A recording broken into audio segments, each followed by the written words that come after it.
Well, both coaches are ready for the big matchup in prime time, so let's get a national perspective from Fox Sports lead college football reporter Bruce Feldman, who joins us now by the phone. And Bruce, how does the loss to Michigan State in terms of Michigan affect your perspective on this matchup from a national standpoint?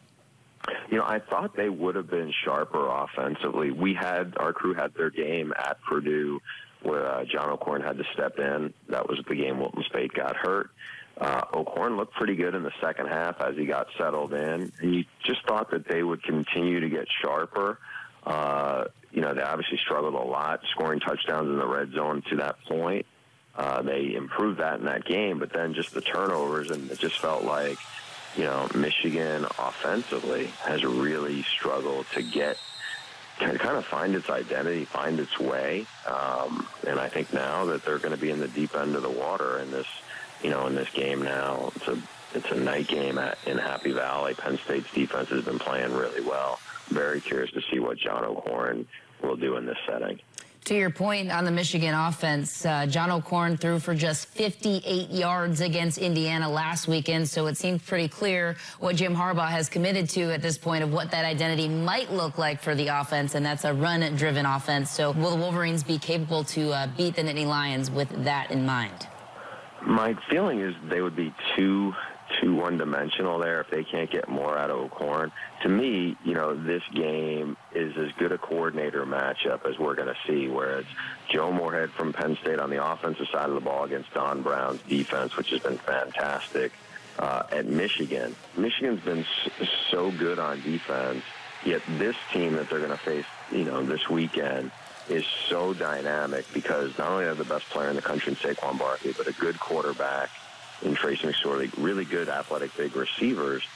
You know, I don't know. I just think that you're going to have more help than that because I don't think you can rely on the defense completely shutting down a group this talented. Bruce, isn't there an argument that this is the best team that Penn State has faced all season? Do you have any reservation at this point about the Nittany Lions heading into this game?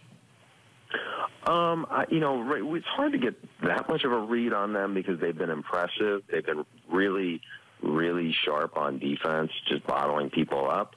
But, you know, their best opponent so far has been on the road at Iowa. You know, so I think right now that Iowa's pretty good, but beyond that, it's not like they've faced a bunch of top 25 kind of teams. So I think they're really good, but we're not sure. It's not like they've been tested. This will be, especially that Michigan defense is so good, and I think they're so good up front. What I really don't know is, you know, how strong is the Penn State defense, and also how good is the Penn State offensive line? I think it's pretty good. I think everything else on the Penn State offense is really good. That's the part that I wonder if that's their soft spot, and if it is, you know, that's something Michigan can really exploit. Bruce, let's get to the game that you're covering this weekend, Wisconsin and Maryland. And Jonathan Taylor has captured the attention nationally with his play as of late. What's the buzz you're hearing around the freshman running back, Jonathan Taylor? Yeah, I mean, look, what he's done, he only had 6 career games, 3 of them he's gone for over 200 yards rushing. He's got a lot of attention, so I'm excited to see what he's going to do. Maryland has some good athletes on defense. They have, you know, a dynamic running back themselves in Ty Johnson, but I think this is another chance. If he can go up around 200 yards again or close to that, I think there's a very real chance he's going to play his way into a ticket to go to the Heisman ceremony, at least as a finalist in New York. I'm not saying he's going to win it because right now Bryce Love and Barkley are further in front of him in a field that's surprisingly heavy with running backs. But he's got people's attention, and I think we're still trying to find out a lot more about Wisconsin just because the schedule has been really suspect so far. Wow, and this was a kid that was just the 3rd string at that position heading into the season. So, Bruce, we appreciate your time and have a great call this weekend. My pleasure. Thanks for having me.